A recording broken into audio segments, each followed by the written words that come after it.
copying me? Sorry, James, I've gotta go. Are you copying me? Sorry, James, I gotta go. Who are you? Who are you? Ugh. You know what? I get on the subway every single day.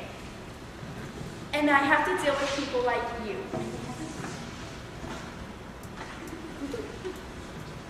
That is the best compliment anyone's ever given me. Thank you so much. Oh my God! Oh my God! Shake your teeth! Shake your teeth! Wait, where?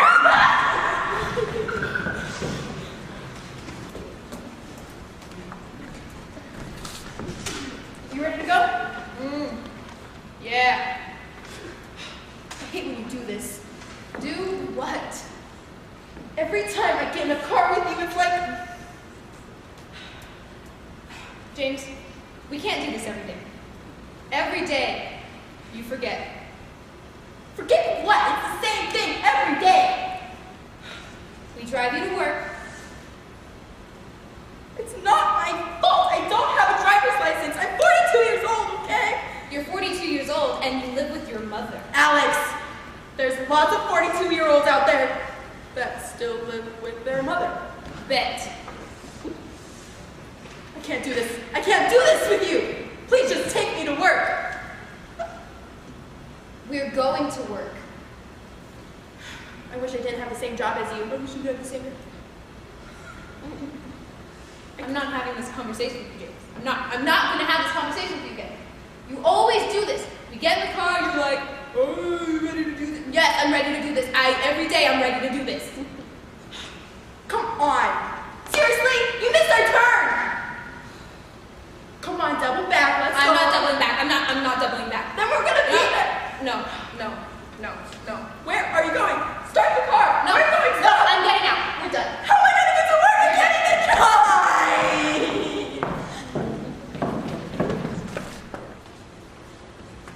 Hey, what you doing? Lifting weights. What are you doing? I'm swimming. Wow. Hey, what you doing? I am gold. Some people are going to call gold. Oh, what are you doing? Fix my chair.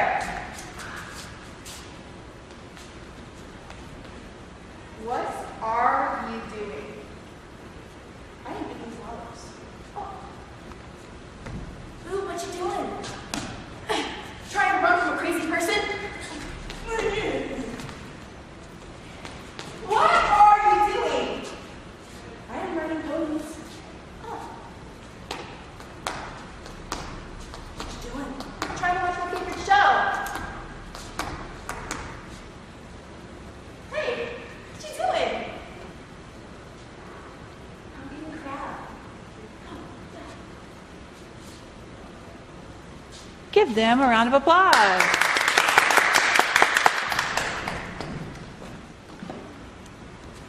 You look lost. Yeah, can you help me? Help me with what? Well, I'm trying to find the train station. Train station. Yeah, like the big, That way. No. That way. Wait. What's a train station? I don't think you can help me. No. They call me Helpless Sammy. You know why? Because I can help ya. So, What's it looking for? the train station. That way. But you just said it was No. That's the other one. That way. That way. that way. That way. How do I get There's a big man. Okay. You follow him to the alley. Okay. The alley. And they'll lead you to the station. What does this man look like? I don't remember. Big. Big. Big. Oh, come on, I'll show you. Come on, follow me. Come on. I'm right behind you. Yeah.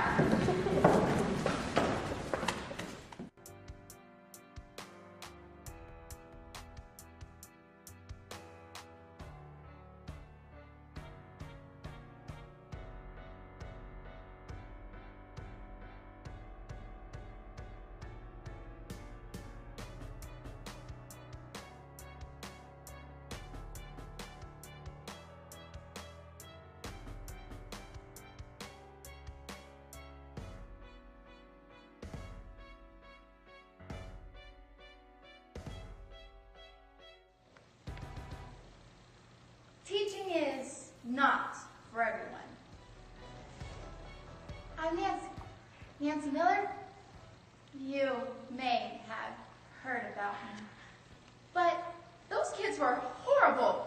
I can't say a single nice thing, and their parents?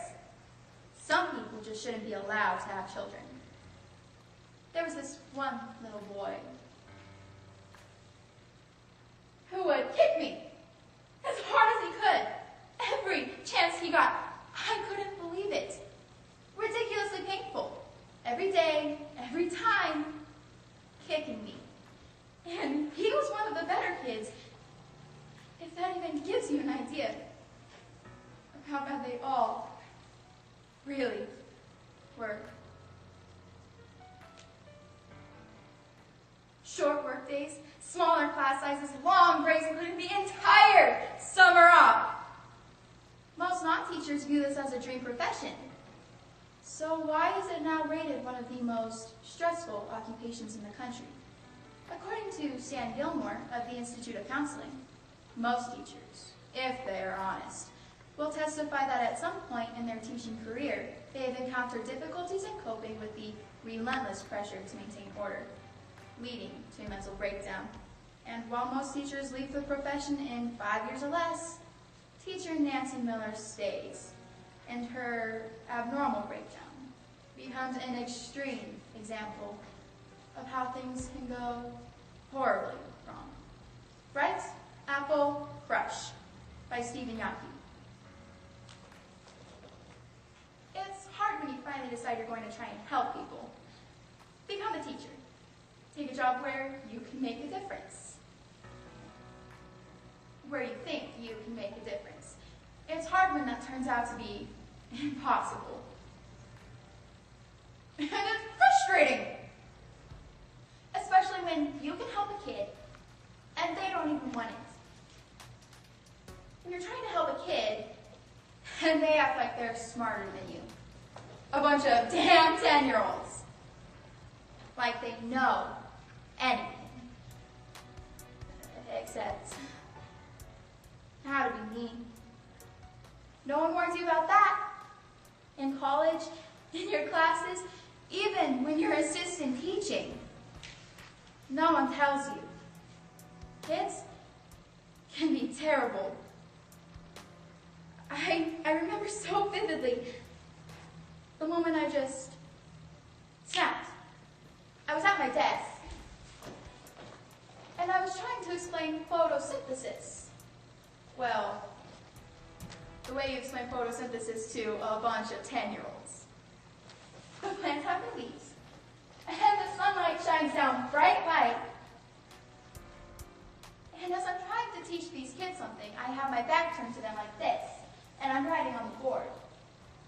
And I get hit with something hard, first in the shoulder, and then again the leg, and again in the head, and again, and again, and again! It took me a moment to even realize what was happening.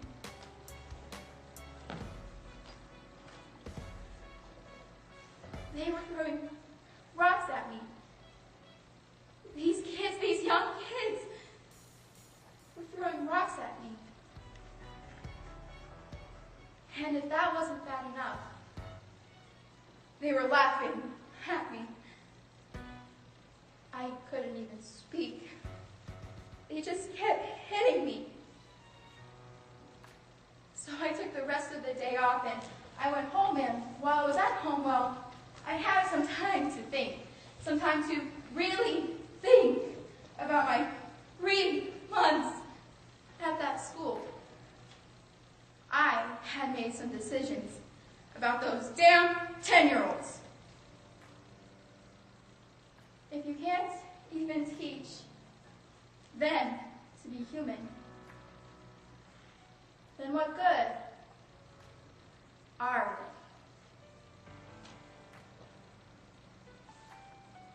they? The healthiest snack in the world. It was so simple. So the next day, when I got back to class, I began passing them out. And as I did, I said, all right, now I know that not everyone likes to eat apples, so here's a little deal for you guys. Whoever finishes their apple first will get an extra 20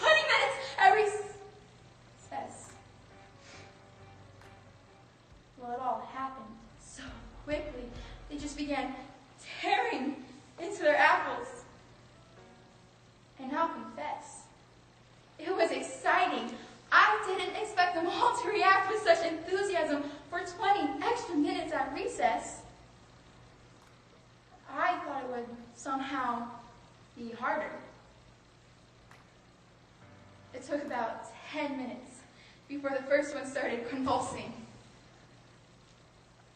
But it happened quickly after that. I wouldn't let any of them leave. I wouldn't let any of them go to the restroom. I told them to stay in their seats! And for the first time, and I don't know if they were afraid or scared or just stunned, but they did exactly as I had told them to do. I sat behind my desk, and I watched these horrible children drop to the floor or collapse into their desks in pools of spit and crimson streaks. And they were crying and confused, so clearly confused. It's hard for me to say this, but honestly, it was a real delight to see all of these worthless children suffer the way I had suffered when all I wanted to do was help them all to become better. Better people. There were only one or two left, mildly conscious, when I even began to realize this might actually cause a problem. So maybe I had used too much poison. If I had known they'd be so voracious, I would have eased off a bit. I like to think I'd have been more restrained. That would be too generous. Really. I knew they weren't going to understand. No one. Well, maybe some of the other teachers. But no. No one did. I think the other teachers were secretly proud of me, though, thinking I had done the right thing. I can't even read papers anymore. I can't even watch television anymore because of the ridiculous things people are saying about me, saying I hate children. I took that job because I love kids. I adore kids. It's amazing what people will believe. Those weren't kids, though. You see, they were something else. I've been told, as part of this whole court thing, that I'll be going to a hospital for a while, where someone will take care of me for a change.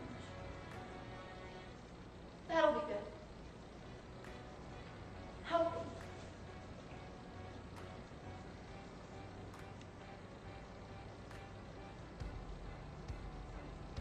Or, I don't know. It doesn't matter anyway.